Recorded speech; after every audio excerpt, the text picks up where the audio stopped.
Ne regardez pas cette série avec vos parents. Salut à tous et j'espère que vous allez bien. Moi, ça va super. Aujourd'hui, une petite review critique de la série Mike que j'ai binge-watché, mon gars. Je l'ai tué en un soir.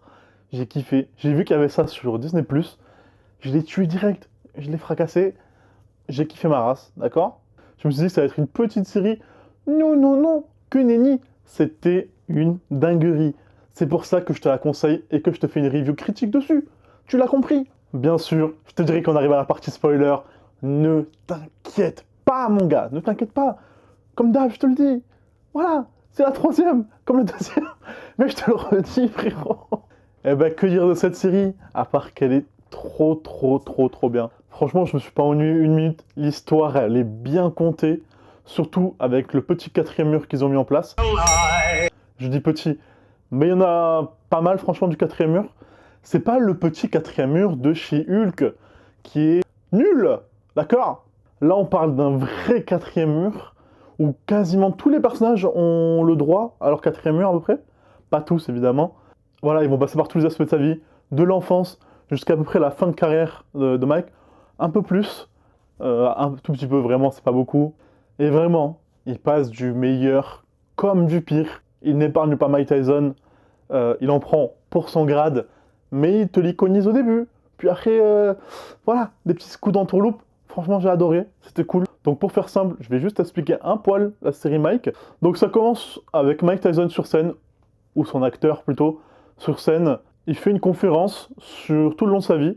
Et cette conférence, en fait, c'est l'histoire de Mike, où il explique chaque aspect de sa vie, du début jusqu'à la fin. Et ce qui m'a fait kiffer, c'est les petites gimmicks qu'il a sur scène. L'acteur joue bien, même si j'ai eu un peu de mal au tout début, parce que l'acteur principal ne ressemble pas trop à Mike Tyson. Bien sûr, si on fait gaffe, il lui ressemble pas trop. Mais au fur et à mesure de la série, franchement, j'y crois. L'acteur joue super bien, et c'est pour ça qu'il arrive à rentrer dans la peau de Mike. Bien sûr, ce n'est pas Mike. Donc on retrace sa vie, dès son plus jeune âge, avec sa mère, où Mike, on peut le dire au début, était une petite victime. C'était une victime, il se faisait bolos par tout le monde. Mais un jour, il va se passer un truc, il va tabasser un autre, et c'est là que commencent les ennuis pour Mike. On retrace vraiment chaque aspect de sa vie, comme je le disais. Sa mère, qui était très pauvre, où il vivait dans des squats avec son frère et sa sœur. Le petit regret, c'est que on passe assez vite sur son frère et sa sœur. D'ailleurs, on les voit pas trop, on les reverra un peu, on verra sa sœur un peu plus tard. J'aurais aimé un peu plus de sa sœur et de son frère quand il était petit, pour voir les difficultés qu'ils vivaient entre eux. On parle bien de ses incarcérations, quand il avait environ 12 ans à peu près. On est un peu sur une biographie, un truc comme ça. Vraiment, on n'épargne pas Mike. Il fait le con, il paye.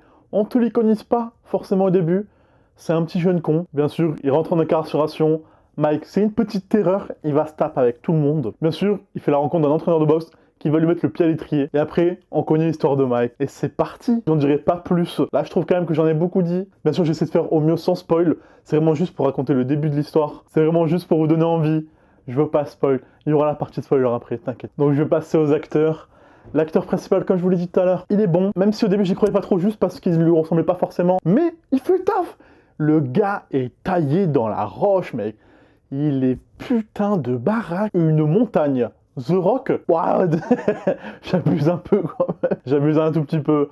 Mais t'as compris ce que je voulais dire. Le gars est taillé dans le marbre. Ce que j'ai aimé aussi au début de la série, c'est que les coups, par exemple, en boxe, sont pas forcément bons au début, et après, ils deviennent super, même si on voit que certains coups ne sont pas portés. Et ça me sort un peu du truc, hein. Même si je kiffe la série. Ah, les coups non portés, genre, c'est du cinéma, on le sait, t'inquiète pas. Mais voilà, les petits coups pas portés, je les ai vus, ça fait chier. Mais c'est drôle, franchement. Mais voilà, tout ça avec les coups, au début, qui sont pas forcément bons, et on voit que même l'acteur s'améliore au fur et à mesure, ça donne du réalisme aux propos, et c'est super. Ah oui, et aussi ce que j'ai trouvé super drôle, c'est que l'acteur doit jouer un gosse de 14 ans. Et j'avoue que c'était assez drôle pendant que je regardais la série. Et même, ils font une petite blague dessus pour désamorcer le truc, où ils disent « T'as vraiment 14 ans, toi ?» C'est drôle, franchement, ça m'a fait rigoler de fou. Mais bien sûr, tu vois que le gars, il a 30 ans au moins, il joue un petit gosse de 14 ans, c'est drôle. Franchement, ça me tue de rire. Voilà, au début, je voulais mettre en corrélation les films de Mike Tyson qui existent. Il y a la série, il y a notre film qui s'appelle Mike Tyson, l'histoire de sa vie, avec l'acteur Michael J. White. Et je voulais faire un petit comparatif, mais à quoi bon? La série approfondit vraiment l'histoire de Mike. Et je trouve que les deux films se complètent assez bien. Donc je vais pas faire un parallèle. J'adore les deux aspects, le film et la série. Même si j'ai une petite préférence pour la série, où vraiment, j'ai adoré du début à la fin. Je l'ai binge-watché, mon gars, cherche pas. Et juste avant de passer à la partie spoiler, Je voulais revenir sur la morale de la série. Je l'ai adorée. Je trouve qu'elle est hyper bien trouvée. Et même si Mike n'est pas un gars parfait, l'icône qu'on connaît, il a ses travers. Et ce qu'il dit est vraiment touchant et peut s'appliquer à beaucoup de personnes. Donc voilà, j'espère que vous avez aimé la partie non spoiler. On va passer à la partie spoiler, évidemment. Hein. Merci d'avoir écouté jusque-là. J'espère que t'as kiffé. Je vous laisse mes réseaux sociaux un peu partout. Je sais pas, peut-être là. Je te fais des gros bisous et on se dit à bientôt. Ciao! On arrive dans la partie spoiler, mon gars! Là, ça va spoiler comme un gros bâtard. Tu le sais, je le sais, nous savons. Je sais pas si c'est la bonne conjugaison. C'est P, hein. Sixième là, hein. La conjugaison, ça. Je l'ai pas. Donc on va repartir au début, où l'histoire commence, où on voit Mike sur scène en train de conter son histoire. On voit qu'il est sur scène et qu'il est là pour une certaine rédemption. Il explique vraiment toute sa vie, sans omettre ses travers, les mauvaises choses qu'il a faites, ce qu'il a vécu depuis son enfance, et où il en est arrivé. Comme je l'ai dit au début, on le retrouve quand il était petit, avec sa mère qui était très pauvre et qui n'avait aucun argent pour lui. Elle élevait Mike, son frère et sa sœur, qu'on verra du coup plus tard dans la série. Et j'adore cette petite fraternité. Franchement, ça m'a fait kiffer tout fou. Mais j'en reviens un peu juste après, t'inquiète pas. Donc je vais reprendre l'histoire à peu près à l'incarcération, car c'est là qu'on voit Mike un peu combattre et tout ça. Juste avant ça, au cas où, on voit Mike en train de se taper quand il est petit. Il commence à être un peu incarcéré. Sa mère, elle vient lui vivre sa mère. On va reprendre surtout quand il était incarcéré et où il rencontre le professeur de boxe. Ce premier professeur de boxe va être déjà une petite révélation pour lui. Il va lui apprendre la boxe, à se défendre, mais surtout, il va l'aider dans la vie, où il lui demande d'être meilleur en classe. Oui, parce qu'il y a des petites classes, là où il est, parce que c'est une prison pour jeunes, je sais pas comment on appelle ça déjà. Donc il va lui demander d'être meilleur en classe, d'être assidu, et de venir après les entraînements. Et c'est la première personne qui a cru en lui. Et cet entraîneur de boxe va le présenter à Cus D'Amato, qui a déjà entraîné des champions, mais Mike va être le champion. Il va carrément demander à la mère de Mike s'il peut l'héberger chez lui. Sa mère le laisse aller chez lui, mais tu vois que c'est un peu à contre-cœur. Elle pense que Cus D'Amato va se servir de lui. Ce qui est un peu le cas, parce que Cus D'Amato veut montrer à tout le monde qu'il est le boss des entraîneurs, qui peut encore amener quelqu'un au plus haut, au championnat du monde. Et à 14 ans, il va le faire combattre clandestinement. Et Mike, est-ce qu'il va gagner? Oui. Mike va gagner quasiment tous ses combats jusqu'à arriver aux Jeux Olympiques où je crois qu'il va perdre en finale quelque chose comme ça. C'est dommage d'ailleurs. Cette défaite va lui servir et c'est là qu'il va monter. Là-haut frérot. Champion du monde le plus jeune de l'histoire. Et à partir du moment où il est champion du monde, c'est là que les problèmes arrivent dans sa vie. Les femmes, la blanche, hein. T'as compris? L'alcool, tout ça ont été un fléau pour lui. C'était un fléau mon gars. Et il va rencontrer Robin Givens, qui en a que pour son argent, d'après ce que dit Mike, bien sûr. D'ailleurs, Robin Givens, qui est joué par Laura Harrier, qu'on a pu voir dans Spider-Man. Bien sûr, Mike avait un petit penchant pour les femmes. Il trompait à droite, à gauche. Comme je dis, Mike, c'est pas forcément le bon gars, hein. Il a ses travers. On l'iconise un petit peu au début de la série, il l'iconise quand même pas mal au début. Mais après, c'est la descente aux enfers. Et après, on voit bien sûr que là, la descente aux enfers, elle est longue, bien sûr, elle est longue. Il va partir en prison. Il est parti en prison car il y aurait eu des petits problèmes avec une autre fille. Cette autre fille, j'ai plus son nom, tu m'excuseras. Mais voilà, comme je dis, on n'épargne pas Mike. C'est une petite descente aux enfers. Petite. J'abuse un peu, oui. Donc on voit quand même pas mal que la descente aux enfers est due aux morts autour de lui, sa mère et son entraîneur, par exemple. Mais on voit toujours que sa sœur est là pour lui et qu'elle lui remet un peu les idées en place. Elle fait un peu redescendre sur terre. Franchement, sa sœur, petite pépite dans la série. On voit qu'à la mort de son entraîneur, que c'est un autre qui lui fait signer un contrat, un peu une entourloupe, où il prend beaucoup de ses parts. Il va le traiter faussement comme son fils. À la fin, bien sûr, il y a l'embrouille. La voiture, c'est super drôle, le coup autour de la voiture.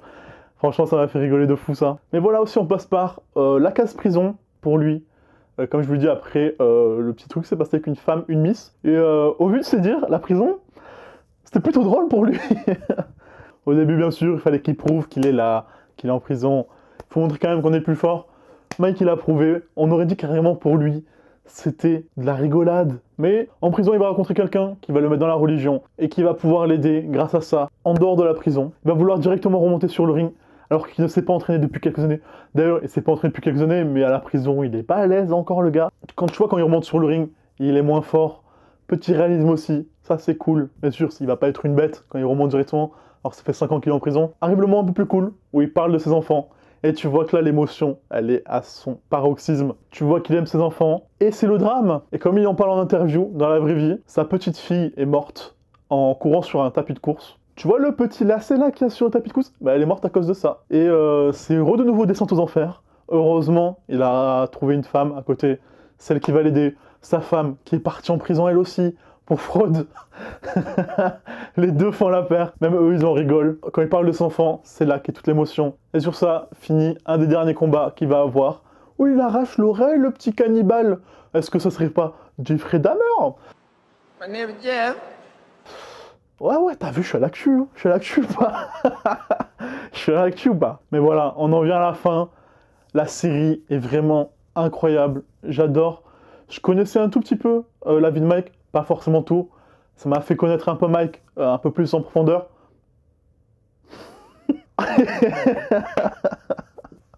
Phrase sortie du contexte, les gars, vous faites pas ça. Et voilà, cette série est super bien. Je l'ai conseillé à 2-3 personnes qui ont kiffé. C'est une série qui se regarde assez vite, avec des épisodes d'environ 30 minutes, quelque chose comme ça, 25 minutes.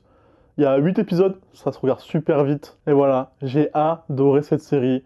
J'espère que toi, elle t'a plu. C'est dans le truc spoiler, je pense qu'elle t'a plu un petit peu quand même. Donc voilà, on arrive à la fin. Je te laisse mes réseaux sociaux un peu partout. Instagram, TikTok. Je te dis au revoir, à la prochaine et bisous!